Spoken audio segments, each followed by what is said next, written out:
Hello students, आज आपके सामने आज जो टर्म 1 साइंस की पेपर हुई है उसका सॉल्यूशन लेकर के मैं आ गया हूँ। सो इससे आप 60 क्वेश्चन को मिला करके आप अपने आंसर को देखेंगे। हाँ, कुछ सेट्स ऐसे होंगे जिसमें क्वेश्चन ऊपर नीचे होगा, उसके लिए आपको वरी नहीं होना है। आप कुल मिला करके क्वेश्चंस को पढ़ें और एक जगह आप क्वेश्चंस के हिसाब से टिक आउट करें। जैसे कि यहाँ पर आपको पता है कि कुछ सेक्शंस में दिए गए हैं कि पर्टिकुलर किसी सेक्शन में ज्यादा क्वेश्चंस दिए गए हैं, उनमें से कुछ करना। जैसे सेक्शन ए कह रहा है कि 24 क्वेश्चन है जिसमें से आपको कोई 20 करना। अब पहले क्वेश्चन की बात करें। A student took sodium sulphate solution in a test tube and added barium chloride solution to it. Sodium sulphate की बात है, Na2SO4 है, वो एक टेस्ट ट्यूब में ले रहा है और उसमें बेरियम क्लोराइड यानी कि BaCl2 उसमें उसने ऐड कर दिया। ये ऑब्जर्व कर रहा है कि इनसॉल्युबल सब्सटेंस फॉर्म हो रहा है। इनसॉल्युबल सब्सटेंस कब होता है? प्रेसिपिटेशन रिएक्शन में। कब होता है? प्रेसिपिटेशन रिएक्शन में। तो यहाँ पर देखिए कह रहा था colour and molecular formula of insoluble substances. जाहिर सी बात है BaSO4 बनेगा।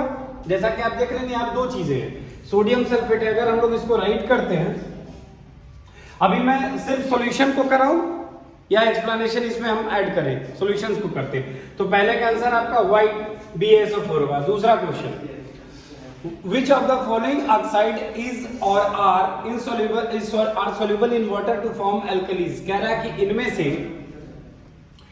से कौन सा ऐसा ऑक्साइड है जो सोल्यूबल है वाटर में और अल्कली को फॉर्म कर रहा है? पहला ऑप्शन है Na2O यानी कि सोडियम ऑक्साइड, दूसरा सल्फर डाइऑक्साइड, तीसरा K2O और चौथा NO2। तो आप यहाँ पर देखेंगे इसमें दो चीजें हैं जो सोल्यूबल है इन वाटर में, एक आपका K2O है, एक Na2O है, यानी कि ऑप्शन 1 यानी कि ए ऑप्शन में 1 और 3।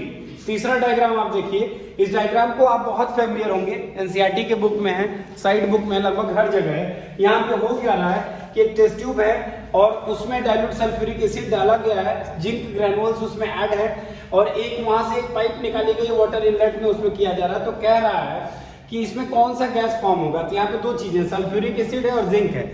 Zn+H2SO4 होगा, Zn+H2SO4। तो जाहिर सी बात है जब H2SO4 की बात होगी और जिंक की, तो ZnSO4 बन जाएगा और हाइड्रोजन रिलीज हो जाएगा।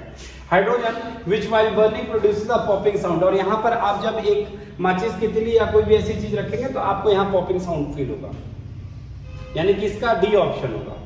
चलते हैं नेक्स्ट क्वेश्चन की तरफ। Sodium reacts with water to form sodium hydroxide. आपको पता है कि सोडियम जब NaH2O से रिएक्ट करता है तो सोडियम हाइड्रोक्साइड बनाता है और हाइड्रोजन गैस जो होता है वो फॉर्म करता है।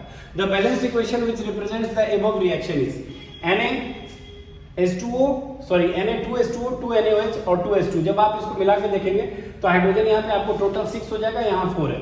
दूसरे ऑप्शन में देखेंगे 2Na तो 2Na है, 2H2 की बात करेंगे तो यहाँ पे H2 है और यहाँ पर 2 है, यानी कि ये option B is the right answer. Question number 5 की तरफ चलते हैं। Which of the following option in the given table are correct. इनमें से कौन सा ऑप्शन सही है? ऑरेंज में ऑक्सैलिक एसिड, सावर मिल्क में लैक्टिक एसिड, एंट स्टिंग में मेथेनोइक एसिड और टैमरिंड में एसिटिक एसिड। तो ये तो तय है कि एंट स्टिंग यानी कि जब चींटी काटती है तो उसमें मेथेनोइक एसिड है, तो 3 तो आपका बिल्कुल कंफर्म है। अब बात करें हम लोग इसमें सेकंड ऑप्शन की, खट्टे दूध की, यानी कि वही दही, तो उसमें लैक्टिक एसिड होता है, तो option C is the right answer. 2 और 3, इसका 2 और 3 होगा, इसको मार्क कर लीजिए, ये ऑप्शन सी इसका राइट है। नेक्स्ट क्वेश्चन देखिए, C6H12O6 + 6O2 arrow 6CO2 + 6H2O। यानी कि यहां पर आप देख रहे हैं कि ये आपका ग्लूकोज है और ये आपका ग्लूकोज है, ग्लूकोज ऑक्सीजन से, यानी कि यहां पर क्या हो रहा है?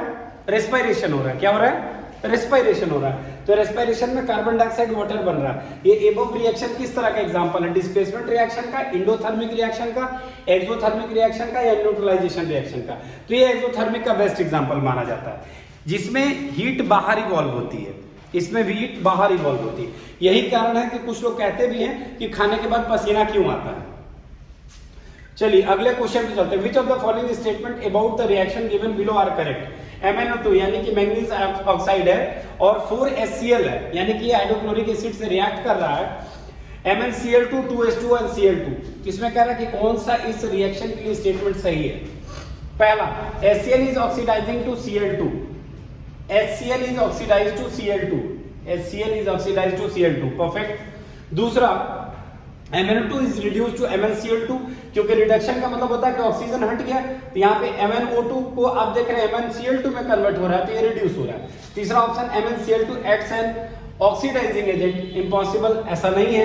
HCl acts as an oxidising agent, यहाँ पर ये भी गलत है, तो इसमें आप सी ऑप्शन के साथ जाएंगे, 1 और 2 इसका करेक्ट होगा। Next question, select the following statement which is true for bases. Bases के लिए इनमें से क्या सही है? Bases are bitter and turn blue litmus red, गलत है क्योंकि ये रेड को ब्लू कन्वर्ट करता है, पहली चीज। बेसिस है pH लेस देन 7, अगर उसका pH 7 से लेस होता तो एसिडिक हो जाता है। तीसरा, bases are sour and changes red litmus to blue, bases कभी सावर नहीं होते, वो बीटर टेस्ट के होते हैं। और चौथा option, bases turn pink when drop of phenolphthalein is added to them, या यही सही है आपका चौथा ऑप्शन। क्वेश्चन नंबर 9 की तरफ हम चलते हैं। यहाँ पे कह रहा है कि एक टेबल आप स्टडी करिए और इसमें करेक्ट ऑप्शन को आप चूज करिए। पहला ऑप्शन है sodium chloride, parent acid HCl और पेरेंट बेस NaOH और नेचर ऑफ सॉल्ट बेसिक। इसमें कोई ऑप्शन ही नहीं है, करेक्ट ऑप्शन कहाँ है इसका? अच्छा, इनमें से ही कोई एक करेक्ट ऑप्शन है, तो सोडियम क्लोराइड है, पेरेंट एसिड HCl है, पेरेंट बेस इसमें NaOH है और नेचर ऑफ सॉल्ट बेसिक है। दूसरा है sodium carbonate H2CO3, parent base NaOH, neutral, इसका नेचर ऑफ सॉल्ट क्या है? न्यूट्रल है। तीसरा है सोडियम सल्फेट यानी कि H2SO4, इसमें पेरेंट एसिड है और NaOH इसमें पेरेंट बेस है, एसिडिक है। और चौथा हमारे पास है सोडियम एसीटेट और CH3COOH, इसका पेरेंट एसिड है और NaOH इसके साथ पेरेंट बेस है और बेसिक इसका नेचर ऑफ सॉल्ट है, तो सोडियम एसीटेट के साथ आप जाएंगे। Option D is the right answer. यहाँ पे ऑप्शन डी को आप मार्क कर लेंगे। Question number 10, it is important to balance the chemical equation to satisfy the law of conservation of mass।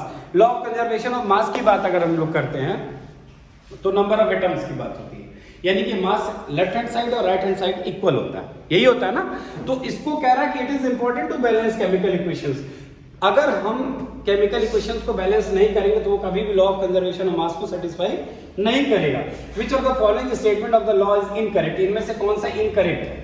पहला ऑप्शन कहता है the total mass of the element present in the reactant is equal to total mass of element present in the product, ये तो right है, correct है। दूसरा चीज, the number of atom of each element remain the same before and after a chemical reaction, ये भी सही है। जब तीसरे ऑप्शन की तरफ हम लोग जाते हैं तो तीसरा ऑप्शन हमारा the chemical composition of the reactant is same and before and after the reaction, ऐसा इम्पॉसिबल है। अगर दूध से दही बन गया तो केमिकल कंपोजिशन चेंज हो जाती है, ऐसे में ऑप्शन सी के साथ जाएंगे, C is the right answer. Question number 10 का सी होगा।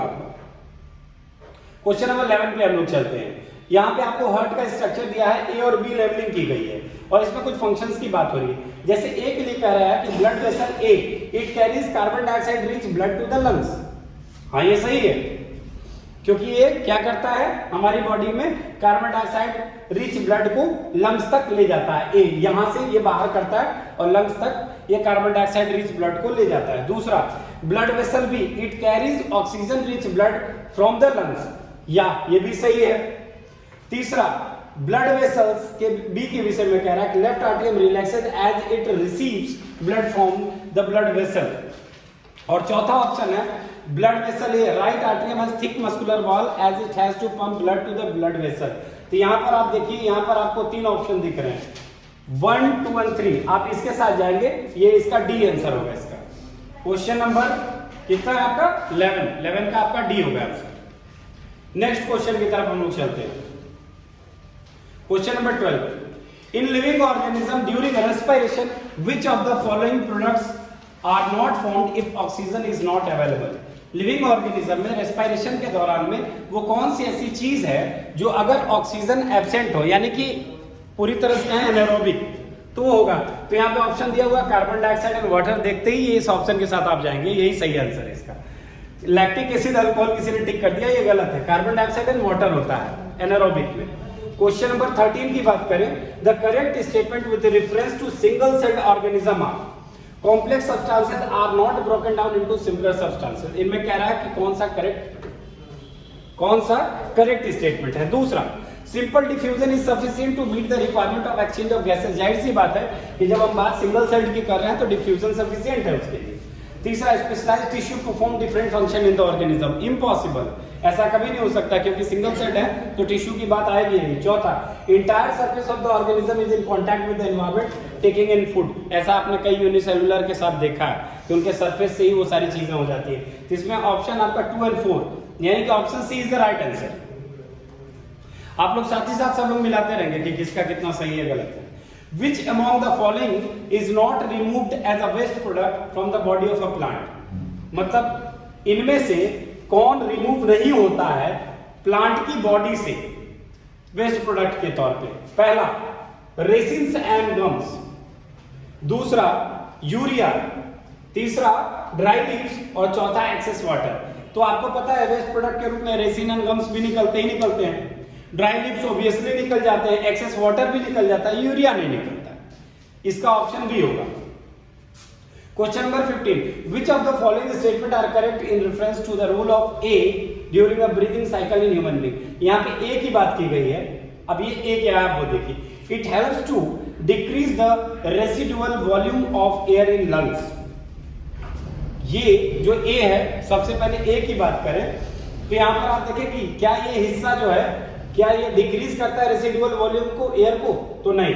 दूसरा, इट इनफ्लैटेंस एज वी इनहेल। हाँ, ये डायफ्राम की बात हो रही तो जाहिर सी बात है कि ये जो होता है वो रेज कर जाता है जब हम इनहेल करते हैं, सॉरी फ्लैटन कर जाता है जब हम इनहेल करते हैं। तीसरा option, it gets raised as we inhale, थोड़ा ऊपर उठ जाता है। अच्छा, चौथा option, it helps the chest cavity to become larger. तो यहां पर आप देखिए चेस्ट कैविटी को ये लार्जर बनने में भी मदद करता है और साथ ही साथ जब हम लोग इनहेल करते हैं तो ये फ्लैटन हो जाता है। तो ये दोनों के साथ ऑप्शन ए के साथ जाइएगा, 2 और 4 is the right answer. Option A होगा उसका। Question number 15, which of the following condition is true for the state of stomata green leaf shown in the diagram? अब यहाँ पर देखिए ये स्टोमेटा और गार्ड सेल के विषय में दिखाया गया है।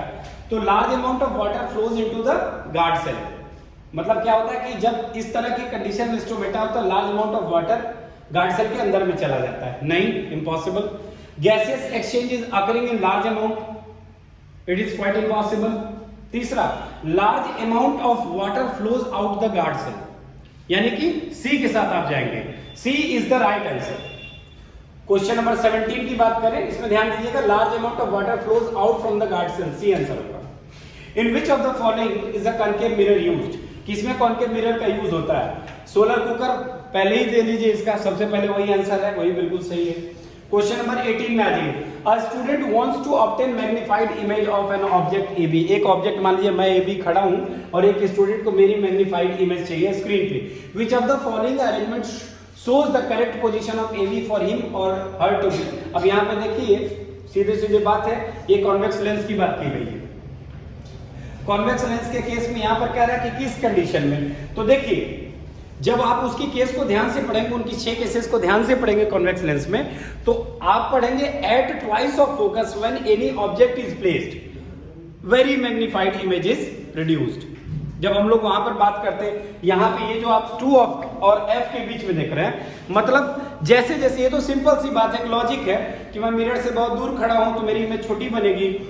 2F पे गया तो same size of the object होगा, ये भी हमने पढ़ा है। मिरर के केस में इसको हम लोग सेंटर ऑफ कर्वेचर कहते थे, तो हम लोगों ने पढ़ा था at centre of curvature, at centre of curvature, यानी कि यहाँ पे कोई 2F पे है तो 2F पे ही बनेगा।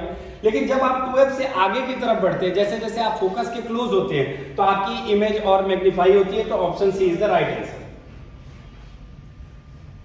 क्वेश्चन नंबर 19 पे आते हैं हम लोग। This diagram shows the use of an optical device to perform an experiment of light as per the arrangement shown. The optical device likely to be a concave mirror, convex mirror, concave lens, convex lens.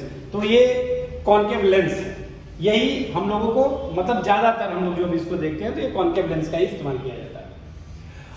A ray of light starting from air passes through a medium A of refractive index 1.50. एक रे of light है, एक air से पास करती है medium ए से, जिसकी refractive index 1.50 दी हुई है। वो एंटर करती है मीडियम बी में, जिसका रिफ्रैक्टिव इंडेक्स है 1.33। तो यहाँ पे तो ये अपॉन वाला होगा, आप इसको उस रेशियो से देखेंगे। And finally enters into medium C of refractive index, यानी कि कुल मिलाकर के अगर एक डायग्राम के रूप में ड्रॉ करें, अगर इसको तो हम बताएं कुछ इस तरह से होगा कि यहाँ पे एक ये मीडियम है, पहले यहाँ पे एंटर किया, फिर यहाँ एंटर किया, फिर यहाँ एक और मीडियम है, यहाँ पे फिर ये एंटर कर गया, मतलब मीडियम में चेंज कर रहा है। अलग अलग टाइप के इसके अलग अलग रिफ्रैक्टिव इंडेक्स दिए हुए हैं।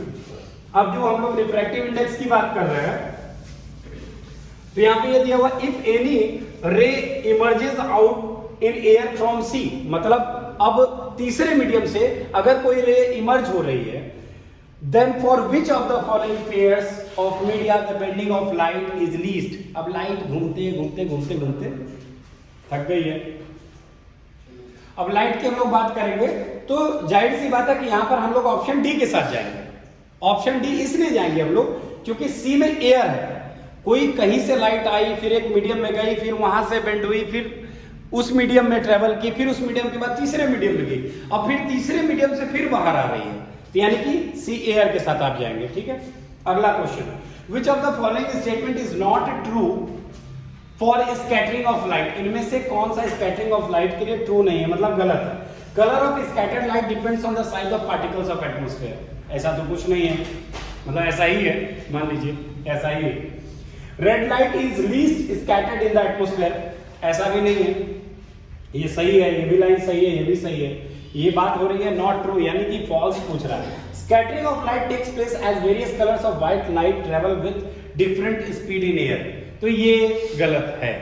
ऑप्शन सी के साथ आप जाएंगे। 21 क्वेश्चन का option C is the right answer. 22 question की तरफ आप चलिए। ये आपके सामने में कॉन्केव मिरर दिखाया गया है। For the diagram shown according to the new Cartesian sign convention the magnification of image form will have the following specification. अब यहाँ पे देखिए, यहाँ पे ये सेंटर ऑफ कर्वेचर, ये फोकस है, और यहाँ पे एक ऑब्जेक्ट एओ खड़ा है। अब यहाँ पे कह रहा है कि for the diagram shown according to new Castiglione sign of convention the magnification of image form will have। अब जाहिर सी बात है कि इमेज यहाँ फॉर्म हो रहा है, तो आपको पता होगा कि मिरर को अगर डिवाइड कर देते तो राइट हैंड साइड हमारा पॉजिटिव जाता है। ऑप्टिकल सेंटर या पोल के आगे का हिस्सा, ये हिस्सा पॉजिटिव है, ये हिस्सा पॉजिटिव है, आपको पता है। ये हिस्सा नेगेटिव है। डाउनवर्ड सारी चीजें नेगेटिव होंगी, चाहे वो किसी भी साइड में होंगी। अपवर्ड इमेज बन रही है, इसलिए यहां पर आप यहां पे बात करेंगे sign positive and value more than 1, यानी कि ऑप्शन बी। क्वेश्चन नंबर 23 के साथ हम लोग चलेंगे। इन द डायग्राम, यहाँ पे एक डायग्राम दिया, ray of light is incident as shown. यहाँ पे एक लाइट आती है और शोन करी। If A B C are 3 different transparent media, ये तीनों एक ट्रांसपेरेंट मीडिया है, 1 2 3, then which of the following option is true for the given diagram. तो यहाँ पर आप देखिए, ये यहाँ पर एंगल 1 है, ये एंगल 2 है, ये 3 है, और ये 1 अगेन। यहाँ पे हम 4 है, 1 2 3 4। तो पहला ऑप्शन कह रहा है angle 1 is less than angle 4, greater than angle 1 is greater than angle 4।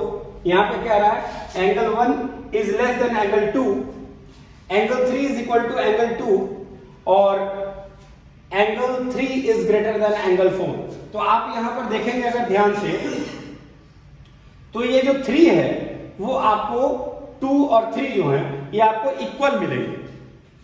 अब इसके पीछे का कारण क्या है कि दोनों एक ही मीडियम के अंदर में आ रहे हैं, ये और पैरेलल है, जैसा कि हम लोगों ने लॉ के हिसाब से पढ़ा है। तो यहां पे angle 3 is equal to angle 2, यानी कि option C. Question number 24. In the diagram given below, X and Y are end colors of the spectrum of white light. The color of Y represents. अब यहाँ पे ये Y है और X है, यहाँ पर ये दो end spectrums दिए हुए हैं white light के। The color Y represents.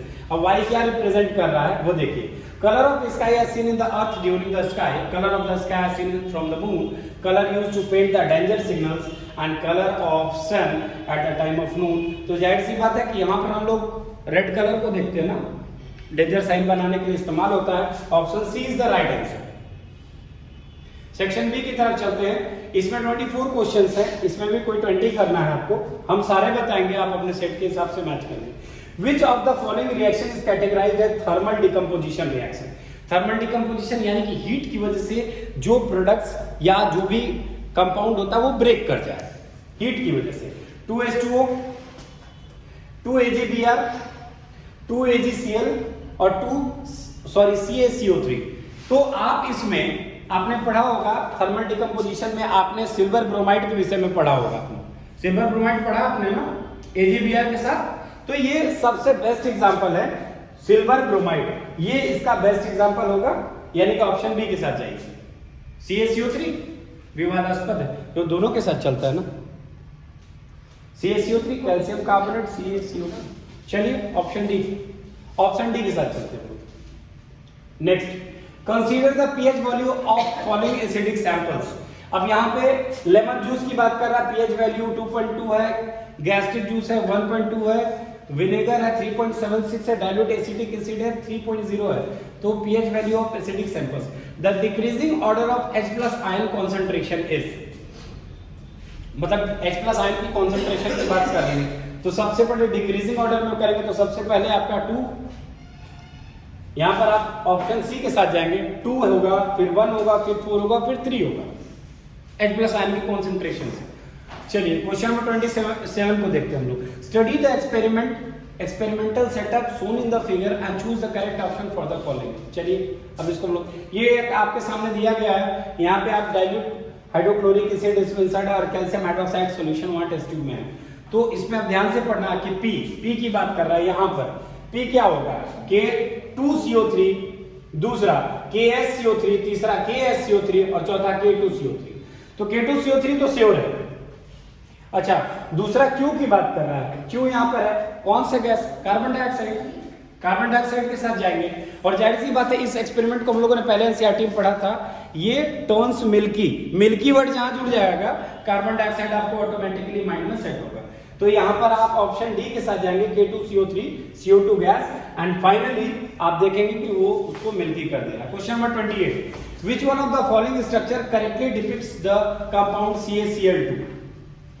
तो यहाँ पर देखिए Ca2+ और ये यहाँ पर अंडर ब्रैकेट आपको इस तरह से रिप्रेजेंट करके दिया गया है, यहाँ पर ये इसमें 2- लगाया गया है। यहाँ आप सारे इस स्ट्रक्चर को अगर ध्यान से देखेंगे तो ओवरऑल आप सी के साथ जाएंगे, क्योंकि ये स्ट्रक्चर इसको करेक्टली रिप्रेजेंट कर रहा है, option C. Next question number 29, the pair which will show the displacement reaction is और are.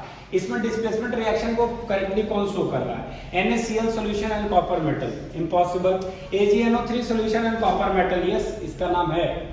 Al2SO4 solution and magnesium metal, ये भी है, रिएक्टिविटी सीरीज इसके लिए आपको पढ़ना पड़ेगा।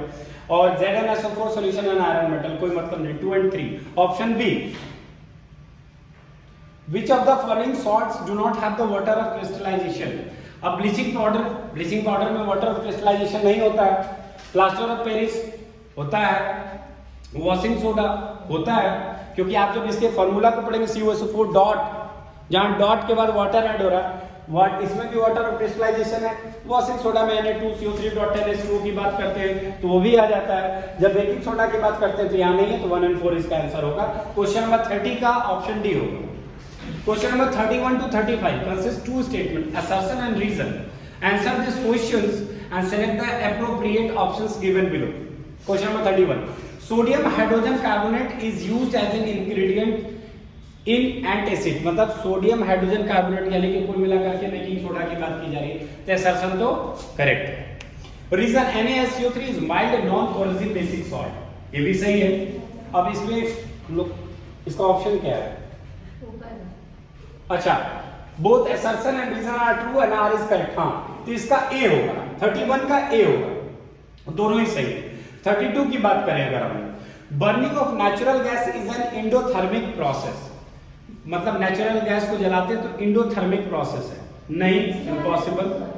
Methane gas combines with oxygen to produce carbon dioxide and water. Carbon dioxide and water, methane gas, जब आपने पढ़ा है कभी इसको, मीथेन गैस जब कंबाइन करता ऑक्सीजन के साथ, CH4+2O2, एक रिएक्शन था एनसीईआरटी में, आपको याद कराए थे। रीजन तो सही है। एसर्शन का बात करें तो एसर्शन गड़बड़ है, इंडोथर्मिक नहीं होता, वो एक्सोथर्मिक होता है। तो अब देखिए इसका सॉल्यूशन पे आइए, ऊपर आइए, इसमें आप देखेंगे इसमें assertion is false and reason is true, यानी कि डी के साथ आप जाएंगे तो आपका सही होगा। Question number 33, nitrogen is an essential element for plant growth and is taken by the plants in form of inorganic nitrates or nitrites.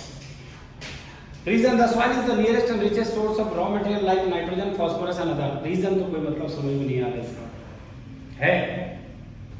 तो soil is the nearest and richest source of raw materials like nitrogen। हालांकि फिर atmosphere से nitrogen को लेने के लिए rhizobium का use किया जाता है, हालांकि ठीक है। तो रीजन सही है और एसर्शन भी सही है। ऐसे क्वेश्चंस में ए इसका ऑप्शन होगा, ए है ना, जो assertion and reason both are true, ऊपर इसका ऑप्शन का both assertion and reason are true but R is not the correct explanation of it. B के साथ जाएंगे, दोनों सही हैं लेकिन फिलहाल वो एक दूसरे का नहीं. Sun travels reddish at the time of sunrise and sunset. Distance traveled by sunlight in the atmosphere is lesser during sunrise and sunset as compared to moon. Is it right? Sun appears reddish at the time of sunrise and sunset. हम सभी देखते हैं सुबह में भी लाल गोला, शाम में भी लाल गोला. Distance traveled by the sunlight in the atmosphere is lesser during sunrise and sunset. ये गलत है, ऐसा नहीं होता. तो assertion is right but reason is incorrect. Question number 35. Hydrochloric acid helps in the digestion of food in the stomach. हाँ, बहुत हद तक. Hydrochloric acid creates an acidic medium to activate protein digestive enzyme. लगभग ये सबके लिए करता है ये. मतलब HCl नहीं होता तो शायद बहुत सारी ऐसी चीजें होती हैं. लाइव क्लासेस में कुछ हंस भी रहे हैं, इसमें हंस नहीं सकते. तो ये भी सही है और ये भी सही है. Assertion and reason both are true.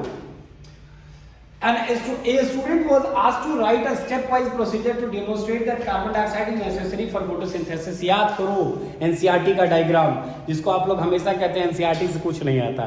कितनी सारी चीजें NCERT से, अगेन ये भी NCERT का है. तो देखिए, necessary for he wrote the following step and wrongly worded step is. अब इसमें wrongly worded step क्या था? Both potted plants are kept in dark room for at least 3 days. दूसरा मतलब दोनों पॉटेड प्लांट को, गमले वाले को डार्क रूम में 3 दिन कम से कम रखा गया. Bottom of the bell jars is sealed to make them air tight. ये भी जाहिर सी बात है, जरूरी था. तीसरा, both potted plant are kept in sunlight after the starch. ऐसा नहीं था, ये इसका ऑप्शन सी होगा. Respiratory structure of 2 different animals, a fish and human being are shown. Observe A and B and select one characteristic that hold true for both of them. अब चलिए gills और alveoli की बात कर रहे हैं. Both are placed internally in the body of animal. Internally होता है never. Both have thin and moist surface for gaseous exchange. हाँ, ये होता है, थिन तो होते हैं और गैसियस एक्सचेंज का काम दोनों करते हैं. बाकी सब बेकार है. बी इसका आंसर है. क्वेश्चन नंबर 38 की बात करें. Observe the diagram of an activity given below. What does it help to conclude when a person exhale into the test tube? अब जाहिर सी बात है, फूकेगा तो क्या होगा, CO2 अंदर जाएगा, टर्न करेगा उसको मतलब मिल्की में. तो देखिए शायद ऑप्शन होगा इसका. Percentage of carbon dioxide is more in inhaled air. Fermentation occurs in the presence of oxygen. ये भी नहीं. Percentage of carbon dioxide is more in the exhaled air. अब जब हम सांस छोड़ते हैं तो CO2 की मात्रा ज्यादा होती है, तो फूक रहा है तो जाहिर सी बात है उसमें दिखेगा. Option C is the right answer.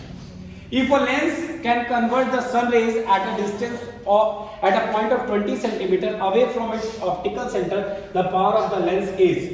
Calculate करने के बाद अगर आपने पावर को पढ़ा है तो पावर का फॉर्मूला आपको पता है 1/f होता है. अब आप उस फॉर्मूले पे जब कैलकुलेट करेंगे तो 5D के साथ जाएंगे. इसका सी आंसर है. Question number 40. The radius of curvature of converging mirror is 30 centimetre. यानी कि R की वैल्यू दी हुई है. R निकालने का सबसे बढ़िया तरीका है F = R/2 और R = twice of F. यानी कि आप यहीं से आप सीधे सीधे अगर आपसे F पूछा जाएगा तो 30 × 2 कर देंगे ना, है ना.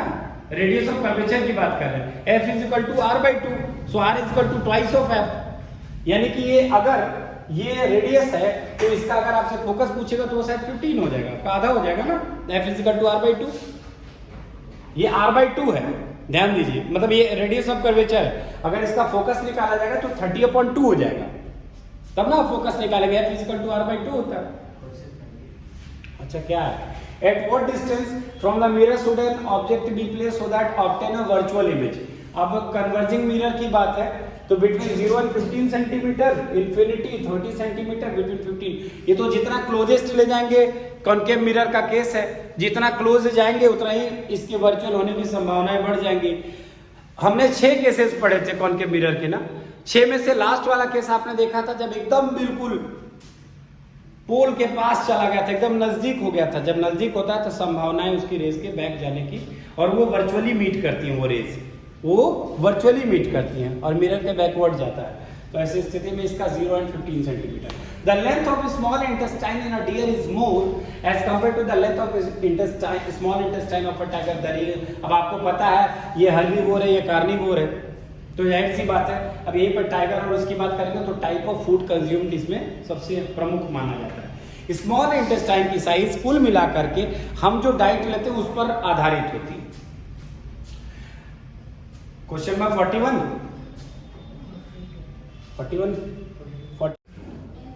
तो 42 क्वेश्चन में आप देख रहे हैं identify the two components of phloem tissue that help in transportation of food in plants. Phloem, parenchyma and sieve tubes and companion cells. ये चाहिए इसके साथ, ये होता है इसका, यही दो चीज होते हैं जो ट्रांसपोर्टेशन ऑफ फूड में हेल्प करते हैं, सीव ट्यूब और companion cells. Question number 43 a converging lens form a 3 time magnified image of an object which can be taken on a screen if the focal length of the lens is 30 cm then the distance of object from the lens is। यहाँ पे आप बिल्कुल इस सीधे option D के साथ चले जाएंगे, -40 क्योंकि कैलकुलेट नहीं करना, आंसर सही है। क्वेश्चन नंबर 44 पे जाइए, यहाँ पे आपको कॉन्केव मिरर दिखाएगा, एक ऑब्जेक्ट है, सेंटर ऑफ कर्वेचर उसको रख दिया गया, वो शायद मोमबत्ती टाइप का दिख रहा है। Which of the following statement is not true in reference to the diagram shown? Image formed is real, ये तो सही है, रियल ही होगा, इधर ही आएगा, यहाँ इस जगह पे बनेगा, उल्टा बनेगा। इमेज फॉर्म्ड इज इनलार्ज्ड, ये गलत है भाई, क्योंकि at centre of curvature same size of object की तरह सेम साइज ऑफ इमेज बनता है, इसलिए ऑप्शन बी के साथ चलिए। क्वेश्चन नंबर 45 पे चलिए, 1 2 3 यहाँ पे 3 मीडियम दिए गए। In the diagram shown n1 n2 n3 are refractive indexes of media 1 2 3 respectively. Which of the following is true in this case? n3 is greater than n1, n3 is greater than n1, n3 ये है और ये n1 है, जाहिर सी बात है n3 जो होगा वो बड़ा होगा n1 से। Question number 46 with the refractive index of medium A is 1.5 and that of medium B is 1.33 if the speed of light in air is 3 into 10 to the power 8 meter per second, what is the speed of light in medium A and B respectively? 2 into 10 to the power 8 meter per second, यानी option D के साथ आप जाएंगे, यही इसका right answer होगा। Question number 47. A height of an object of height 4 cm is kept at the distance of 30 cm from the pole of a diverging mirror, यानी कि diverging का मतलब convex mirror की बात हो रही है। If the focal length of the mirror is 10 cm then the height of object is formed, तो वहाँ पे आप इसको solution करेंगे convex mirror के केस में, प्लस ही होगा 1.0 cm।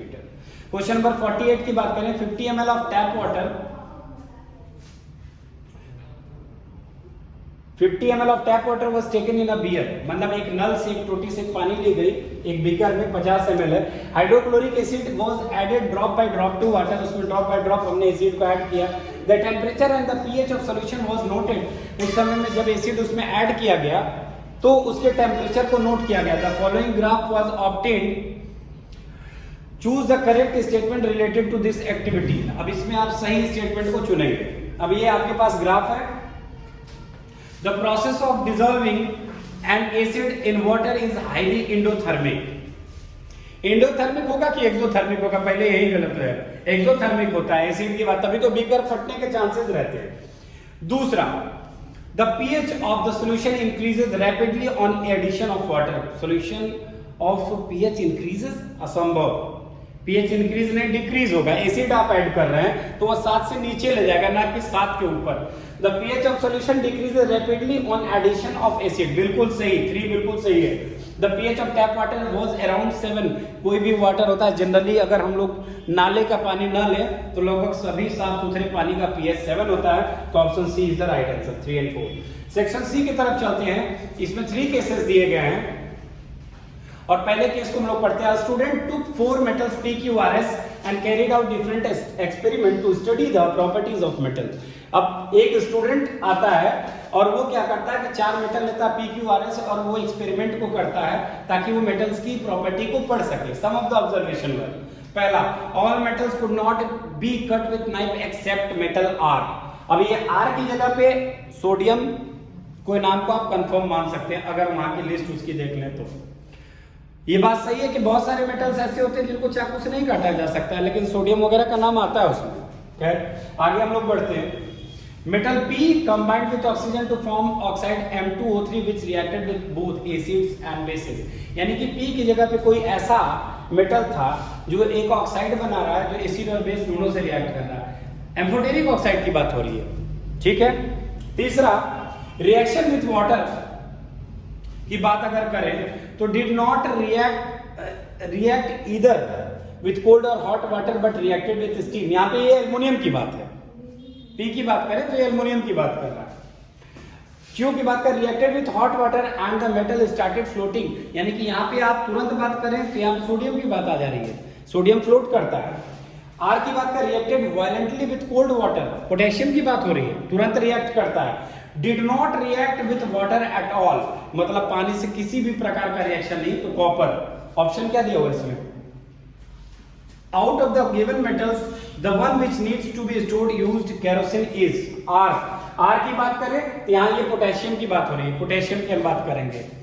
दूसरा, out of the given metal the metal Q is, वो कौन सा मेटल है, तो मैग्नीशियम की हम लोगों ने बात की थी। Metal which form amphoteric oxide is, P की बात की अभी हमने बोला कि एल्युमिनियम की बात हो रही थी, तो पी की जगह पे the increasing order of reactivity of 4 metals is, तो जाहिर सी बात है इसके लिए अगर आप एलिमेंट्स को रखेंगे तो सबसे ऊपर आप S को, मतलब यहाँ पे अगर इधर से अगर हम करेंगे तो S is less then P, P is less then Q and Q is less then R, यानी कि R की बात करेंगे तो R की रिएक्टिविटी सबसे ज्यादा होगी।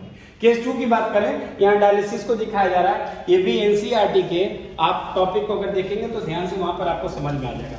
The hemodialyzer has semi-permeable membrane lining of tube which help to maintain osmotic pressure 9 to filter nitrogenous waste from the dialyzing solution। अभी ये कुछ दिन पहले मैंने बहुत करीब से इस चीज को देखा था, तो बी ऑप्शन होगा उसका। Which one of the following is not the function of artificial kidney? To remove nitrogenous waste from the blood, to remove excess fluid from the blood, to reabsorb essential nutrients from the blood। जाहिर सी बात है ये काम artificial kidney नहीं करता कि हम खाना पीना जो खाएं उसमें से वो सिलेक्ट करके अच्छी चीजों को रख लें, तो option C is the right answer.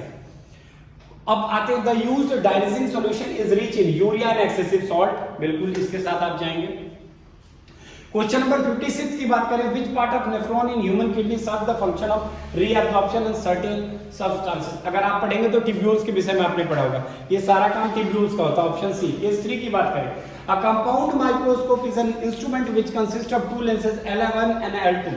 The lens L1 called objective forms real inverted magnified image of an given object, यानी कि यहाँ पे लेंस L1 जो है वो एक मतलब ऑब्जेक्टिव लेंस की तरह काम कर रहा है, जो कि रियल इन्वर्टेड बना रहा है। रियल इन्वर्टेड के केस से आप लेंस को तुरंत समझ लीजिए कि रियल इन्वर्टेड की केस ज्यादातर कहाँ, कैसे, किस पे बनती है। The eyepiece function like a simple microscope और मैग्नीफायर, यानी कि आईपीस का काम है किसी भी चीज को इनलार्ज करके दिखाना। It produces the final image which is inverted with respect to the original object in large and virtual. तो which type of lens must be L1 and L2? Both convex ही है, कॉन्वेक्स के साथ जाएंगे, दोनों convex हैं, दोनों की ये प्रॉपर्टी होती है। What is the value and sign of magnification according to Cartesian sign convention of the image form? तो यहाँ पे आप देखिए value is equal to more than 1 and sign is equals to negative. D. Next, if power of eyepiece L2 is 5 diopters, 5D दिया हुआ है, and it forms image an object of distance 80 cm from optical center, at what distance should be the object be? इसको आप solution करेंगे तो आप 16 centimetre के साथ जाएंगे, यहाँ 20 पहले किया हुआ है। ऑप्शन बी, अगर L2 की बात करेंगे 5 डायोप्टर तो सॉल्यूशन के बाद आपको 16 सेंटीमीटर मिलेगा। 59 क्वेश्चन छूट गया क्या? Sorry what is the value and sign of according to new Cartesian sign convention magnification of the image formed by L2?